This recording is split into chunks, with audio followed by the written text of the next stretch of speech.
नमस्कार दोस्तों, health healing and homeopathy के इस नए वीडियो में आप लोगों का फिर से एक बार स्वागत है। मैं doctor SP De, consultant homoeopathic physician from Siliguri, West Bengal, Bharat से आपके लिए लेके आया हूँ होम्योपैथी लर्निंग सीरीज़ का और एक बहुत ही demanding topic, how to identify miasm, what are the basic pillars of miasm. Miasm को हम लोग कैसे आइडेंटिफाई करें, कैसे पहचानें, what are the symptoms and how to identify them, एवं जो बेसिक पिलर्स है वो क्या है, कैसे बेसिकली हम लोग सीखना शुरू करें कि हाउ टू आइडेंटिफाई मायाज़म। तो पहले ही मैं बोल देना चाहता हूं कि आइडेंटिफिकेशन ऑफ मायाज़म को मैंने पकड़ लिया ड्यूरिंग द केस टेकिंग और उसको मैंने सक्सेसफुल प्रिस्क्रिप्शन करके ठीक भी पेशेंट को कर दिया। ये एक एक्सपर्टाइज है, ये करने में बहुत टाइम लगता है। पहले you have to learn the basic theories of miasm. उसके लिए मैं कोशिश करूंगा स्टेप बाय स्टेप हर टॉपिक पे वीडियो लाने का। तो इसको आपको समझने के लिए बेसिक जो क्राइटेरियाज, मैं बोलता हूं पैथोलॉजीज ऑफ मायाज़म,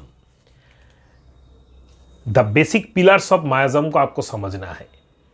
जो भी मैंने पहले वीडियो में भी बताया था कि जो भी थ्योरी में हम लोग पढ़ते हैं उसको अगर हम लोग प्रैक्टिस में याद करके चले, उसको एप्लीकेशंस का कोशिश करें, उसमें से बहुत कम हद तक ही हम लोगों को काम में आता है। हम लोगों को ये जानना चाहिए कि आजकल का जो ये दुनिया है, इसमें जो 200 साल पहले हैनीमैन ने जब होम्योपैथी इन्वेंटेड हुआ था, तब से लेकर डिजीज़ का concept, pathological investigations, bacteriology, virology, immunology बहुत चेंज हो चुका है। और उसके साथ साथ चेंज हुआ है ट्रीटमेंट प्रोसीड्यूर्स, खास करके जो एलोपैथिक ट्रीटमेंट प्रोसीड्यूर्स है, क्योंकि सप्रेशंस और पैलिएशंस इतना ज़्यादा आजकल हो रहा है। इसके लिए मायाज़मेटिक जो नेचर है, मायाज़मेटिक नेचर इज़ एवर चेंजिंग। हाँ दोस्तों, ये एंटी ऑर्गेनन कुछ भी बात नहीं है, क्योंकि जो भी सिम्टम्स आज आप देख रहे हैं एक पेशेंट का, अगर मान के चलिए एक आर्थराइटिस के पेशेंट का, आपने खाली सिम्टम के हिसाब से पेशेंट का aggravation, evolution, nature of pain, patient मोटा है, पतला है, इसके ऊपर आपने मायाज़म आइडेंटिफाई करने का कोशिश किया तो आप गलत हो जाएंगे। क्योंकि आपको पैथोलॉजी ऑफ द पेशेंट, उसका pathological progression of the disease of the patient को पैथोलॉजिकल जो मायाज़मेटिक बैकग्राउंड है उससे कोरिलेट करना है। हाँ दोस्तों, मायाज़म का भी पैथोलॉजी है और इस चीज़ का पायोनियर इंडिया में क्या वर्ल्ड में माना गया है डॉक्टर एसपी दे को, मुझको नहीं, डॉक्टर सूर्यपद दे ऑफ कोलकाता। उनका जो बुक है essentials of homoeopathy in India, मेरे पास बहुत पुराना एडिशंस का है, essentials of principles and practice of homoeopathy in India, doctor SP De इनका नाम है। तो मैं फ्रंट कैमरा से शूट कर रहा हूँ इसलिए उल्टा आएगा। तो नाम बुक का अगर आप लोग कलेक्ट करना चाहते हैं, मिलेगा तो नहीं, जेरॉक्स वगैरह कभी कभी अक्सर मिल जाता है, पीडीएफ वगैरह मिल जाता है। नाम है बुक का essentials of principles and practice of homoeopathy by SP De. ये बुक आपका फर्स्ट एडिशन हुआ है शायद, एक सेकेंड मैं आपको बोल देता हूँ, 1989 में इनका सेकेंड एडिशन हुआ है, उसी का कॉपी मेरे पास है, वो भी बहुत पुराना है। इसके ऊपर जो काम हुआ था आफ्टर हैनीमैन, डॉक्टर एलन ने बहुत सारा काम किया था। ओर्टेका का नोट्स ऑन मायाज़म किताब है, और उसके बाद बार्नेट ने काम किया था, एलन ने काम किया था। तो ये सिलसिला चलता गया और जो निचोड़ हम लाके आपके सामने प्रस्तुत कर रहे हैं और जो प्रैक्टिकली काम में आता है वह है क्या, वह है हर मायाज़म का बेसिक पैथोलॉजिकल 2-3 टर्मिनोलॉजी अगर आप याद में रखें तो आपका प्रैक्टिस बहुत इजी हो जाएगा, आइडेंटिफिकेशन ऑफ मायाज़म इजी हो जाएगा। इसी को मैं main pathology and pillar of the miasm बोलता हूँ। इसको हम लोग जो टर्मिनोलॉजीज है उसको हम लोग अब समझेंगे। वह है, देखिए, मायाज़म सोरा मीन्स व्हाट इज, आपको याद रखना है सोरा मीन्स इरिटेशन। सोरा मीन्स आपको इच याद नहीं रखना है, वेसिकल्स आपको याद नहीं रखना है, प्राइमरी सेकेंडरी टर्शियरी ये आपको याद नहीं रखना है। आपके पास, हाँ दोस्तों ध्यान से सुनिएगा, आपके पास जो पेशेंट आएगा वो टर्शियरी सिम्टम्स ऑफ मायाज्मेटिक स्टेट्स लेके ही आएगा, प्राइमरी लेटेंट में नहीं आएगा, आइदर सेकेंडरी और टर्शियरी में आएगा। और मैं तो मान के चलता हूँ सब कुछ भूल जाओ, टर्शियरी में आएगा। टर्शियरी मतलब जो मायाज्म अगर आपके पास एक पेशेंट आता है वो मिक्स्ड मायाज्मेटिक स्टेट लेके ही आता है। नेक्स्ट हम लोगों का सबसे इंपॉर्टेंट जो बात है वह है psora means irritation either physical and mental level. मतलब इसका व्याख्यान क्या है? इसका व्याख्यान ये है, फिजिकल इरिटेशंस में जैसे वेसिकल्स, इचिंग वगैरह ये सब, जिसमें पानी जैसा निकलता है, वाटरी डिस्चार्ज फ्रॉम वेसिकल्स, ये आपका itching all over the body. हम लोग जो जानते हैं ऑर्गन में हम लोगों ने पढ़ा है कि प्राइमरी मैनिफेस्टेशन ऑफ सोरा, ये बेसिकली सोरा है। और मेंटल इरिटेशन मतलब anxiety, apprehension, tension, mental any superficial जो हम सभी में होता है थोड़ा बहुत, वो अगर ज़्यादा होने लगे that is psora. Anxiety, alertness, apprehension. इसका पैथोलॉजिकली हम लोग इसको अगर डाउनवर्ड करें तो इसको हम लोग मान सकते हैं every lack, scanty and absence. मतलब all the hypos are psora, means all the nutritional deficiencies are psora. जैसे एनीमिया हुआ, इस टाइप के जो भी एब्सेंस ऑफ हाइपोनेट्रामिया हुआ, आपका प्रोटीन डेफिशिएंसी हुआ, आपका कोई भी शरीर में अगर डेफिशिएंसी हो रहा है और विदाउट एनी ब्रॉड पैथोलॉजी हो रहा है, दैट इज सोरा। जस्ट इसी से रिलेटेड अगर आप irritation in mental and physical को आप लोग याद रखें तो इसको अगर आप साइकोसिस में लेके आए, ये हो जाएगा इनकोऑर्डिनेशन। इनकोऑर्डिनेशन मतलब कंट्रोल नहीं है जहां पे, और उसको अगर हम लोग मान के चले आइदर फिजिकल और मेंटल। फिजिकल इनकोऑर्डिनेशन कैसा है?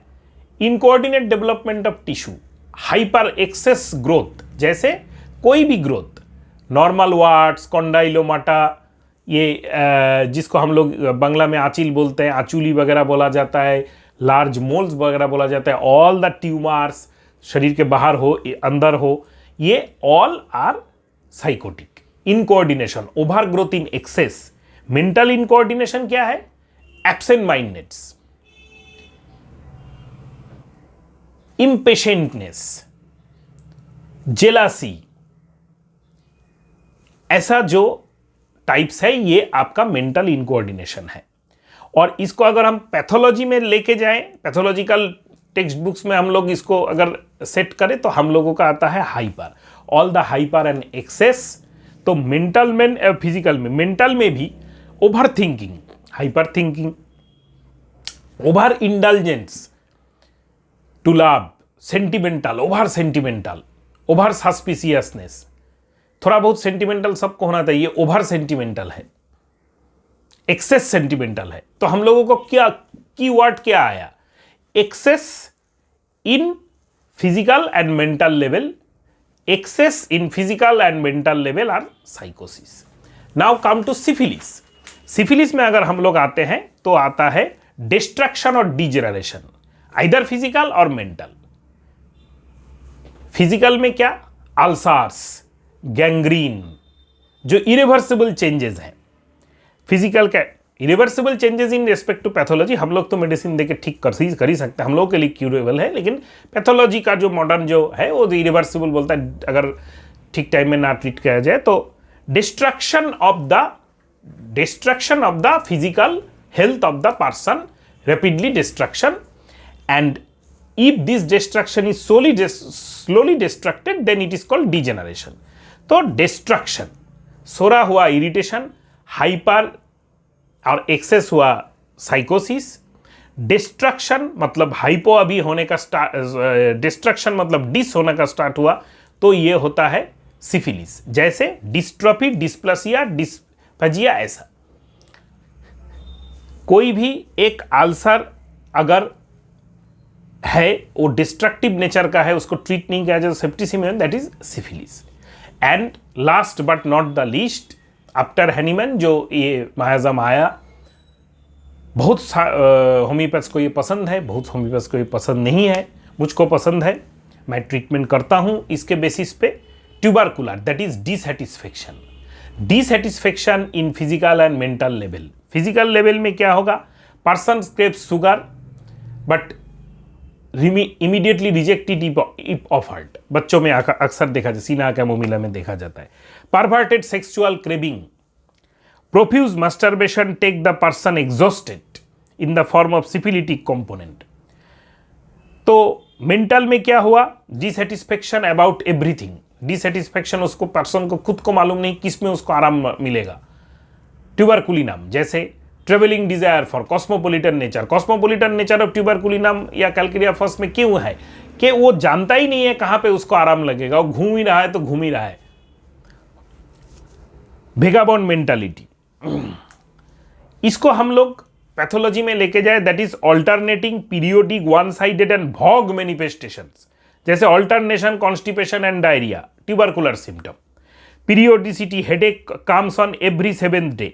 One-sided diseases, insomnia, anorexia, migraine, fatigue, etc. That is called one-sided diseases.